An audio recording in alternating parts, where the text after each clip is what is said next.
Merci d'avoir choisi la chaîne 2 pour vous informer. Pédan Dao est aux commandes des manettes techniques de cette première édition de la journée InfoCité Midi, les titres.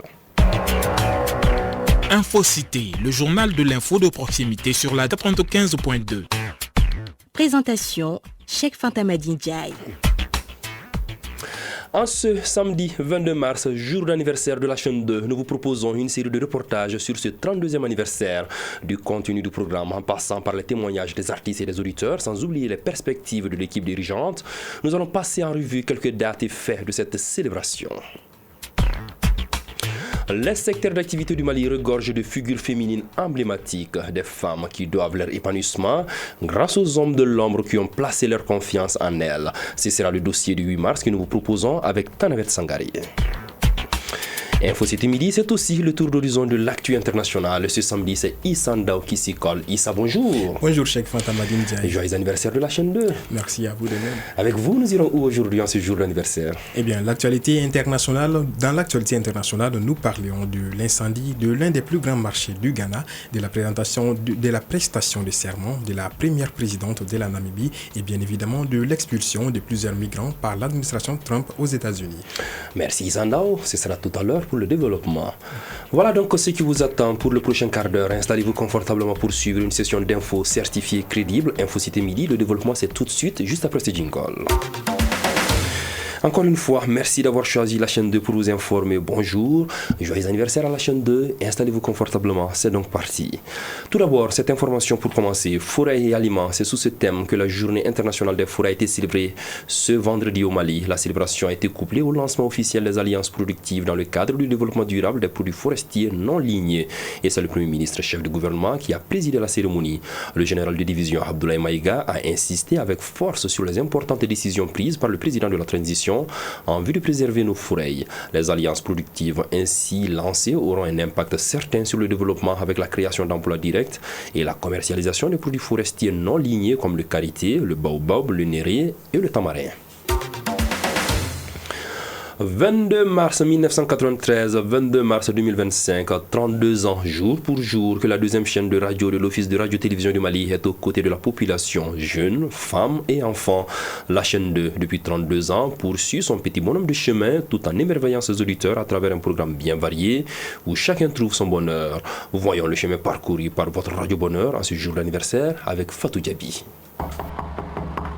Ainsi, la radio arriva, avec ce que l'on fait de mieux.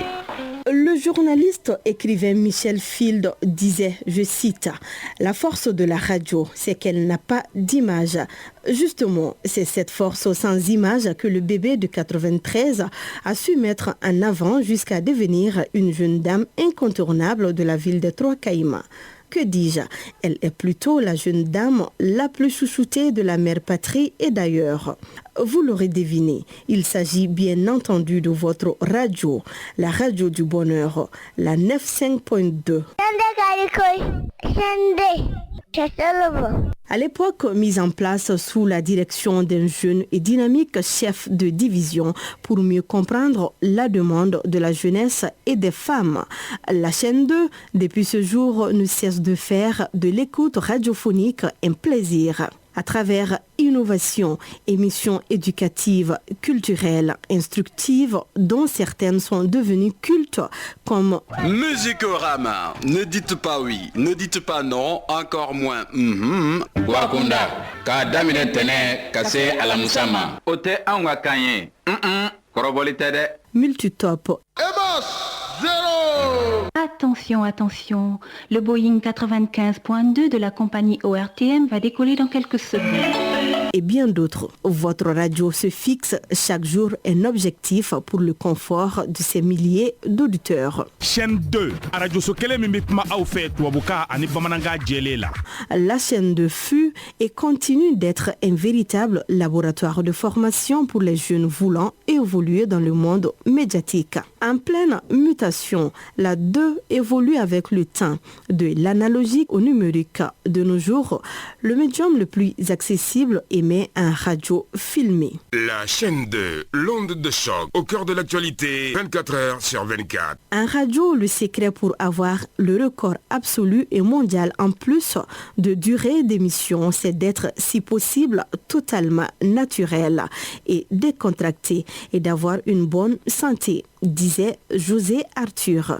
C'est ce qui fait la force de la 95.2 depuis 32 belles années. La 95.2, la passion de vous servir. Toujours parlant de ce 32e anniversaire Fatou Diaby, notre reporter Omar Sissoko est allé à la rencontre de l'artiste musicien Ismaël Doucouré, qu'on attendait tout à l'heure dans l'émission qui passait tout à l'heure, Multitop avec MTK et puis Diafa Diarra. On a entendu le témoignage de Miles Tersoumi qu'on va découvrir tout à l'heure également avec cet entretien réalisé par Omar Sissoko qui nous parle de l'impact de la chaîne 2 dans la promotion et la valorisation de la culture de 1993 à nos jours. Plus qu'une radio, la chaîne 2 a été depuis sa création une plateforme de foisonnement d'idées et de talents au service de l'art et de la culture. Je vous propose d'écouter Master Soumi au micro de Omar Sissoko.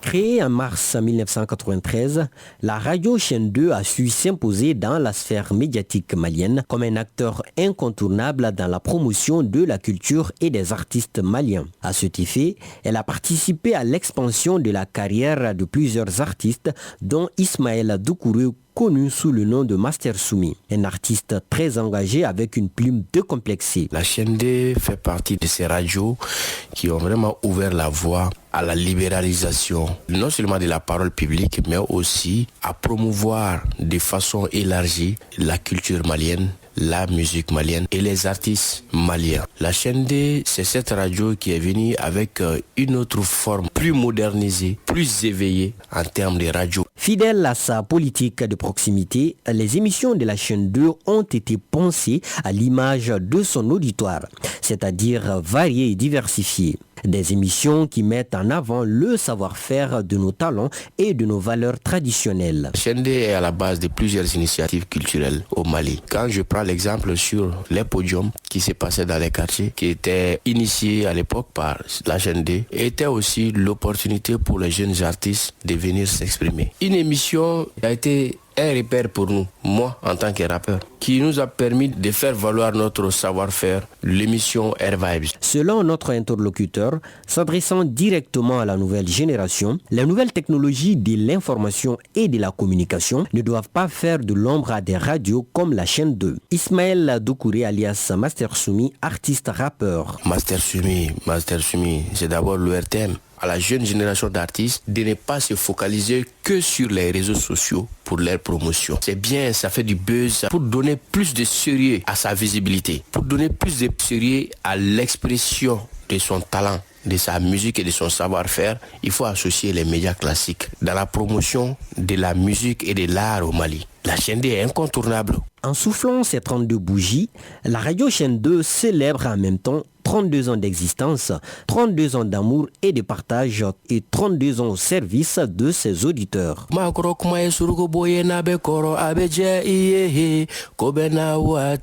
Joyeux anniversaire à la chaîne 2, ma radio, Big Up Galedou System, Pra. Voilà, parlant justement de ces auditeurs, ils sont nombreux à témoigner leur reconnaissance au professionnalisme de la chaîne 2. Si certains suivent la radio depuis sa création, d'autres n'oublient pas les grandes émissions qui ont fait du plaisir aux milliers d'auditeurs. Je vous propose d'écouter quelques avis recueillis par Mohamed Bari.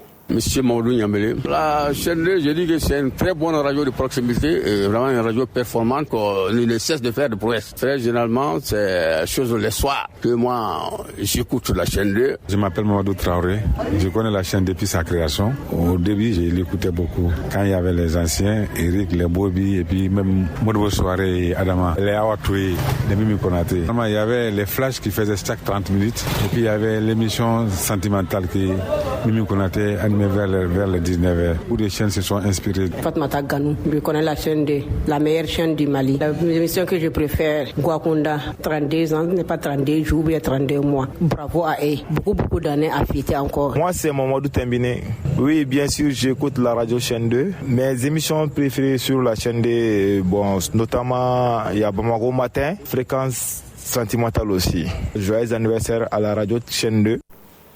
Dans la mouvance des festivités de ce 32e anniversaire, nous allons y rester pour parler de cet entretien de la directrice de l'onde de choc avec Nyanya Alou Traoré, non moins la vedette de 20h de ORTM 1. On parle de l'avènement de la chaîne 2, ses défis et perspectives, ainsi que les activités au menu de la commémoration de cet anniversaire. Nous vous proposons un extrait de cet entretien. Nyanya Alou Traoré est au micro de Cheikh Oumar Kamara. Pour le cérémonial, on a voulu faire sobre parce qu'on est dans le mois de Ramadan et puis il y a le carême chrétien également. Mais à travers nos antennes, nous avons commencé la célébration depuis ce lundi avec nos émissions spéciales, avec nos animateurs, nos anciens animateurs qui restent toujours des agents de la chaîne 2. Je pense que vous avez eu l'occasion d'entendre John Colony dans une de nos émissions. Vous avez entendu Junior, Adama Kouaté avec Djibi, avec et qui encore, nous avons eu Mimi Konaté avec Junior, Mamadou Koné, donc Amadou Koudjo qui était là également. Donc on peut dire que la célébration a commencé depuis le lundi sur les ondes et le cérémonial c'est ce samedi à travers une émission spéciale encore une fois, Zigri Kene que nous avons sur nos antennes, une émission et qui sera animée par des artistes talentueux et nous allons faire la rupture ensemble tout en communion avec nos invités ainsi que les agents de l'ERTM. Voilà, assure l'intégralité de cet entretien tout à l'heure à partir de 12h30 sur la chaîne leader de Bamako, une émission réalisée par Cheikh Oumar Kamara. À présent, le tour d'horizon de l'actualité internationale.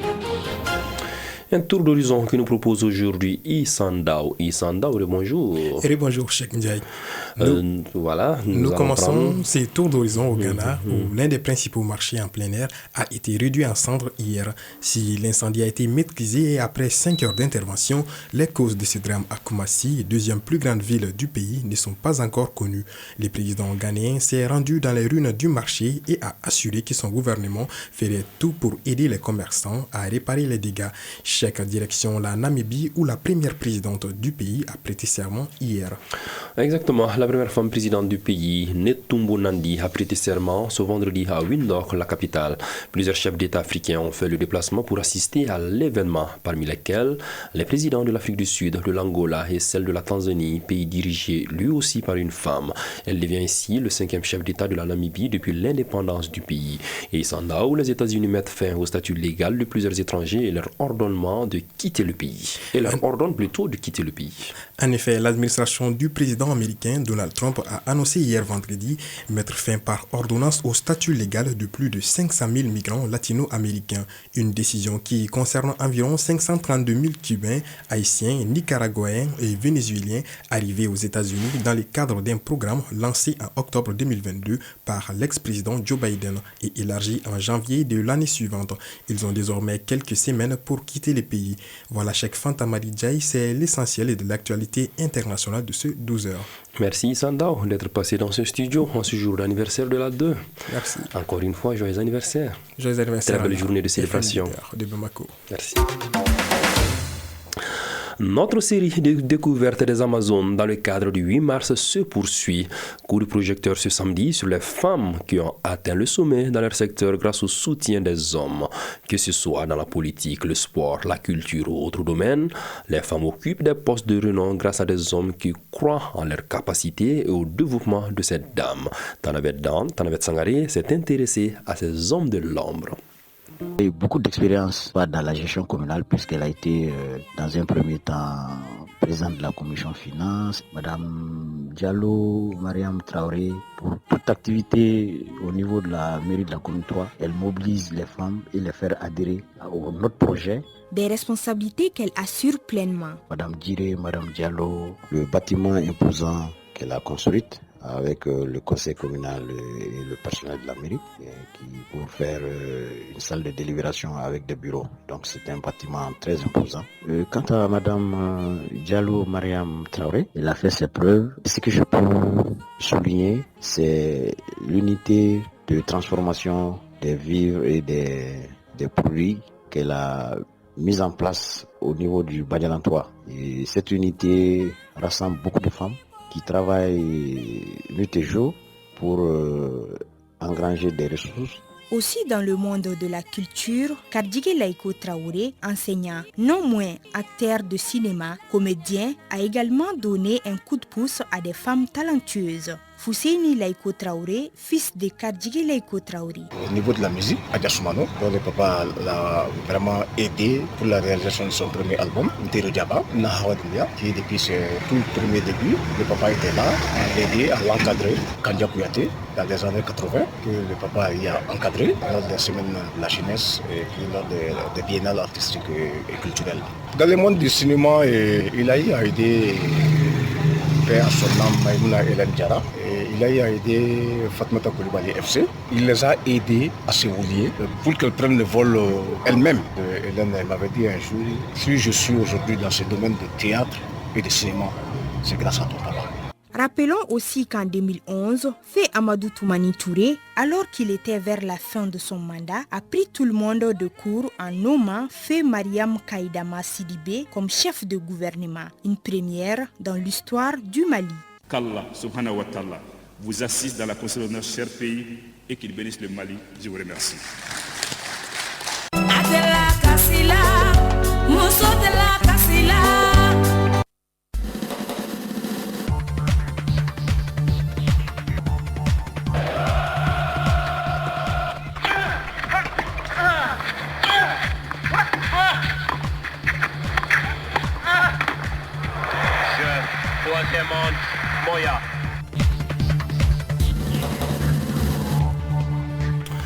Voilà, dans cette page des sports, nous avons quelques nouvelles très brèves que nous allons vous développer dans quelques instants.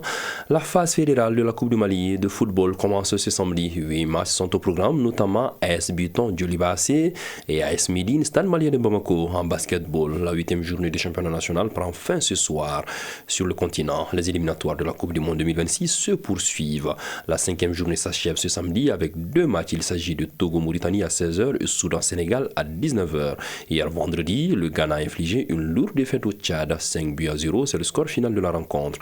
Ainsi, les Black Stars prennent la tête du groupe I des éliminatoires de la Coupe du Monde 2026.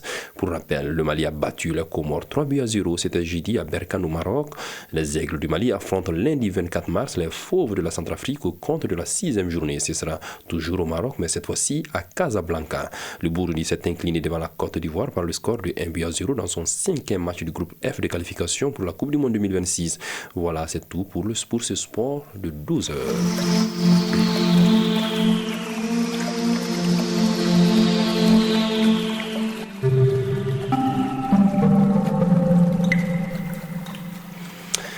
Pendant qu'il est 12h passées de 21 minutes dans ce studio du 26 mars, un clin d'œil sur le temps. La chaleur continue sur Bamako et environ.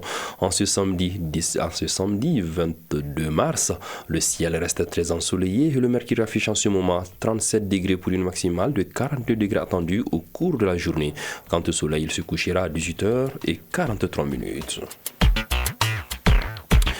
Point final à cette édition que j'ai eu le bonheur de vous présenter. À sa réalisation, on avait Mohamed Konaté et la mise en onde était assurée par Pendandao, mise en ligne par Badji Touré, coordination éditoriale. Nyanya Aliou Traoré, Sirou Traoré. Soyez très nombreux derrière vos postes radio tout au long de cette journée de célébration des 32 ans de la 2. Même si vous pouvez également, venez partager avec nous ce soir un spécial iftar, une rupture collective de jeunes ici à Bozola dans la cour même de l'ORTM. Une cérémonie grandeur nature avec au programme un podium réunissant les chanteurs de Zikr est prévu. Surtout, n'oubliez pas, pour le Mali, paix et bénédiction d'Allah.